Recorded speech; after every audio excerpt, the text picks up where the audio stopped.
अस्सलामुअलैकुम, क्या हाल है। होप ठीक होंगे, खैर से होंगे, खुश होंगे। अल्हम्दुलिल्लाह हम भी बिल्कुल ठीक है। आज पनामा में है पहला रोज़ा, बच्चे स्कूल चले गए और मैं भी घर के काम से फ्री होकर आ गई हूँ किचन में। और पहले रोज़े में कोशिश ये होती है कि सबकी मनपसंद चीज़ें बना ली जाए। तो सबसे पहले शुरुआत करते हैं गुलाब जामुन से। गुलाब जामुन किसको पसंद नहीं आता भाई, हम सबको अल्हम्दुलिल्लाह हमारे घर में सबको ही बड़े पसंद है।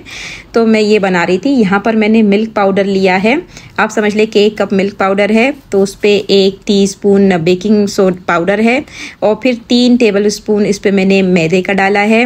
फिर 2 टेबल स्पून यहाँ पर घी के ऐड कर दिए हैं और इसको अच्छे से मिक्स करना है। जब अच्छे से मिक्स हो गया ना तो थोड़ा थोड़ा करके, ये ठंडा दूध है फ्रिज में से मैंने निकाला है और बस उससे ही मैं आटे को गूंदूंगी। अच्छा, इसको ये आटे के फॉर्म में नहीं लाना है, बस एक अच्छा सा सबको चीज़ों को मिक्स कर देना है, बस यही होता है। अगर चीज़ें अच्छे से मिक्स हो गई मतलब आपके गुलाब जामुन अच्छे बनेंगे। फिर यहाँ पर मैं चाशनी बना रही थी। चाशनी का हिसाब किताब भी ऐसा है कि मैंने 1 कप दूध का पाउडर लिया था ना, तो बस 1 कप शक्कर और 1 कप पानी, ये 2 चीज़ें मैंने मिक्स कर दी है। अब इसमें फिर मैंने थोड़ी सी इलायची ऐड कर दी है, आप चाहे तो ज़ाफ़रान वगैरह ऐड कर दें, पर मेरे बच्चों को इतना पसंद नहीं आता। तेल मैंने गरम होने के लिए रख दिया, पर तेल को हमको बहुत ज़्यादा नहीं गरम करना है, मीडियम यानी बस गरम हो गया उसके बाद अपने बॉल डालना हम शुरू कर देंगे। यहाँ देखिए हमने जो आटा तैयार किया है ना, वो एकदम आटे के फॉर्म में नहीं आ जाना चाहिए, नहीं गोल पूरा मिक्स हो जाए मिल जाए वैसा नहीं, बस चीज़ें अच्छी से मिक्स हो गई। तो अब मैं तो क्या करती हूँ, थोड़ा सा और मैं दूध डालते जाऊँगी एक एक पार्ट में और बस ये अच्छे से बन जाएंगे। यानी कोई ऐसा नहीं होगा कि चिपचिपे हो रहे हैं, थोड़ा रहेगा हाथ में स्टिकीपन रहता है, लेकिन बड़े अच्छे से ये बॉल बनते जाते हैं। ये जो हमारा मिक्सचर है ना, ये अच्छा सॉफ्ट होना चाहिए, अगर सॉफ्ट होंगे तो गुलाब जामुन अच्छे बनेंगे। देखिए बिना क्रैक के सारे बॉल बनते जा रहे हैं। जब बॉल तैयार हो गए, देखिए आप डालने के बाद कोई एकदम से ऊपर नहीं आ गए, तेल यानी मीडियम गर्म है, एकदम गर्म नहीं है।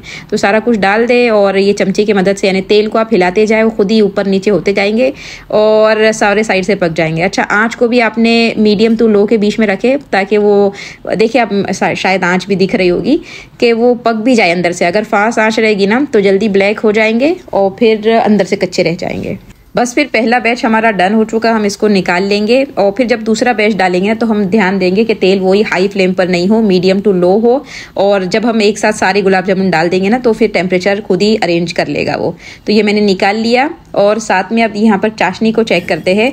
चाशनी एक बार आपकी शक्कर पिघल गई ना तो उसके बाद 4 से 5 मिनट आप उसको मीडियम टू लो पे रहने दें और इस तरीके से चिपचिपापन लगने लग जाए, मतलब आपकी चाशनी बस इसी मोमेंट पे आपने बंद कर देनी है। अगर इससे ज़्यादा पकाने जाएंगे ना तो फिर वो गाढ़ी हो जाएगी। फिर साथ में मैं शरबत भी सुबह ही बना के रख देती हूँ ताकि वो शाम तक अच्छा ठंडा हो जाए। तो मैंने यहाँ पर दूध निकाल लिया और ये जो रोज़ सिरप हमने बनाए थे ना इंडिया वाला, तो वो मैंने यहाँ पर ये 2 चमचे डाल दिया है, तो उसमें मीठा अच्छे से हो गया है। अब जब शाम में शरबत पीने बैठेंगे ना तो फिर हम इसमें आइसक्रीम भी डालते हैं। ऐसे तो डालना इसमें बादाम और पिस्ते भी चाहिए, लेकिन बच्चों को पसंद नहीं आता इसलिए हम डालते नहीं उसको। मैंने 2 कप के गुलाब जामुन बनाई थी, दोनों बैच डन हो चुका। तो अभी ये बॉल थोड़े से ठंडे है और ये चाशनी गर्म है, बस मैंने इसमें डाल दिया। डालने के फौरन बाद आप उसको मिक्स कर ले और आपने ढांक के उसको साइड में रख देना है। 2 घंटे के बाद इतने अच्छे आपके फूले फूले से खिले खिले से गुलाब जामुन बन के तैयार हो जाएंगे। 2 घंटे बाद हनाना भी आ चुकी थी तो उसको गुलाब जामुन खाना था। तो आप देखिए यहाँ पर जितने गुलाब जामुन थे सब में चाशनी अच्छे से यानी अंदर चली गई है और हमारे मज़ेदार से गुलाब जामुन बन के तैयार हो गए। ये देखिए मैं थोड़ा सा आपको काट के भी बताती हूँ ताकि आइडिया हो जाए कि अंदर से भी कितने सॉफ्ट और पके हुए हैं। फिर हमारे यहाँ अफ्तारी में खाना भी खा लिया जाता है। तो यहाँ पर मैंने मुर्गी को मसाला लगा कर रखा था बिरयानी बनाने के लिए। जी हाँ, तो यहाँ पर मैंने वही हमारे बेसिक जो मसाले होते हैं, हल्दी मिर्ची नमक धनिया अदरक लहसुन वो सब लगा के रखा था और अभी मैं उसको यानी बनाने के लिए चढ़ा रही हूँ। तो यहाँ पर मैंने थोड़ी ब्रिश्ता डाल दी है और दही ऐड कर दूंगी, थोड़ा बिरयानी मसाला डाल दिया और एक कोयला रखा था गर्म होने के लिए, वो गर्म हो गया। तो फिर या उसको मैंने ढक के घी भी डाल के थोड़ा उसमें अच्छे से फ्लेवर आ जाए उसका। तो बिरयानी पकती है जब तक कि हम कुरान की कोई दूसरी आयत पर बात कर लेते हैं और ये तो मेरी फेवरेट आयत है।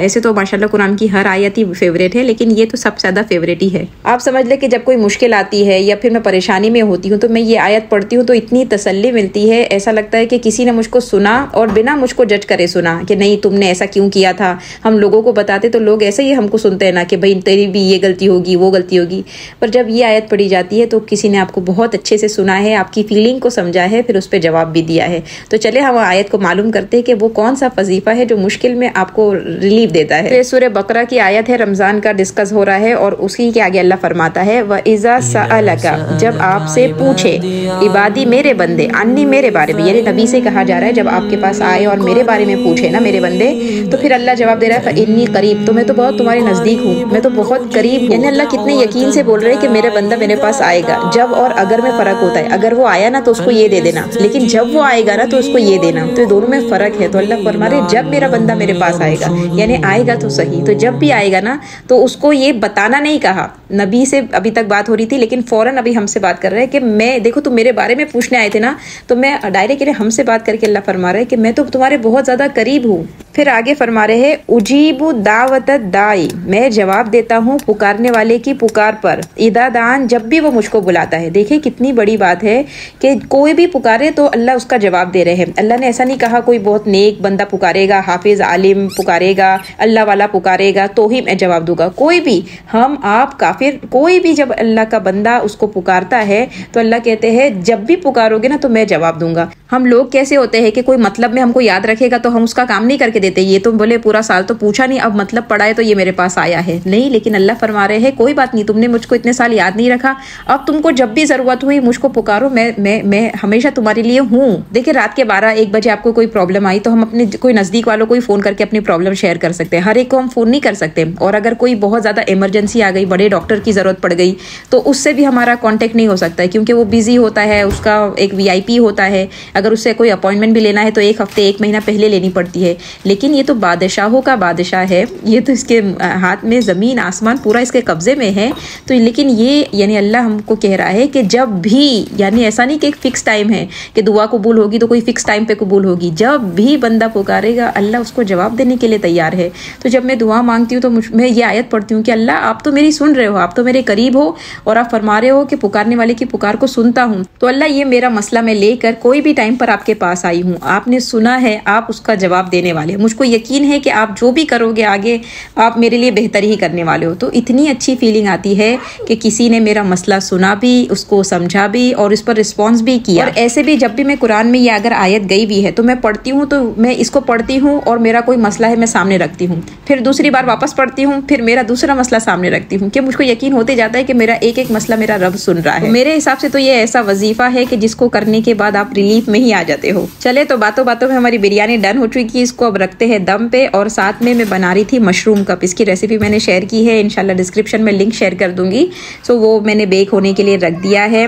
साथ में फिर मैंने कहा ना सबकी फेवरेट चीज़ बनानी है, तो साथ में ये हमारे यहाँ इसको कहते हैं डिंगली लेकिन ये क्या होते हैं, चिकन क्यूब्स। मैंने इसकी भी पिछले साल रेसिपी शेयर की थी, तो चिकन स्टिक बोल सकते हैं आप। तो वो मैंने बना के रखी हुई थी, बच्चों को बहुत ज़्यादा ही पसंद है, यानी आप रोज़ दो तो रोज़ खा सकते हैं, इतनी ज़्यादा पसंद है।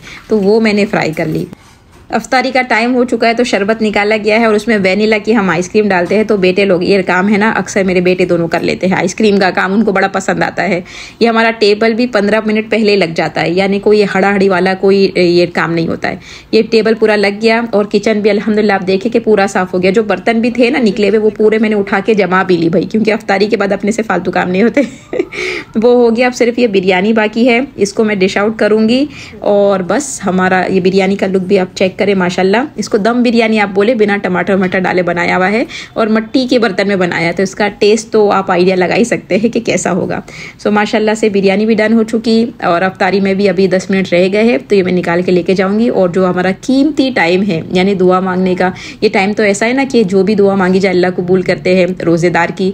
तो एक हैबिट बना ले कि नहीं भाई 10-15 मिनट पहले हम दस्तर पे बैठ जाएंगे। ये लास्ट मोमेंट पे तलन वलन लाने का जो सिस्टम है ना, हमको उसको ख़त्म करना पड़ेगा और बैठ के दुआओं की तरफ ज़्यादा फोकस करना पड़ेगा।